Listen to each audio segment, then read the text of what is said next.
দৈগ্ৰুং বালিমহল কেলেংকাৰীৰ মূল খলনায়কক গ্ৰেপ্তাৰ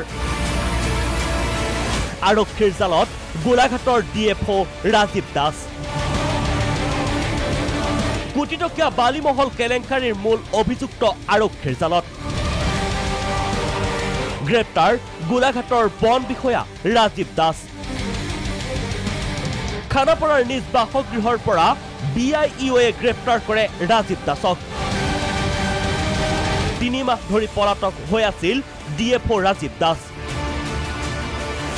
এইজনৰ নেতৃত্বতেই দৈগ্ৰুং বালিমহলত সংঘটিত হৈছিল কোটিটকীয়া কেলেংকাৰী প্ৰাগ নিউজত সবিস্তাৰে প্ৰকাশ পাইছিল এই বাতৰি আমাৰ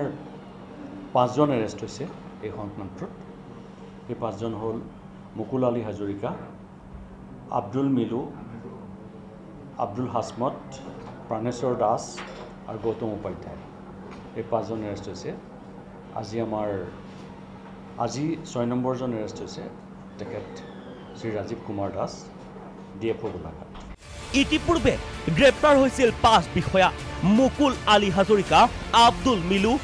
আব্দুল মুকিব প্ৰাণেশ্বৰ দাস গৌতম উপাধ্যায়ক পূৰ্বে গ্ৰেপ্তাৰ কৰে BIEOয়ে সম্প্ৰতি BIEOতে জেৰা কৰি থকা হৈছে ডিএফঅ ৰাজীৱ দাসক হয়তো এই জেৰাতেই প্ৰকাশ পাব বালিমহলৰ দিছপুৰীয়াৰ সংযোগ বিচিত্ৰ ৰাজবংশী ৰিপৰ্ট প্ৰাগ নিউজ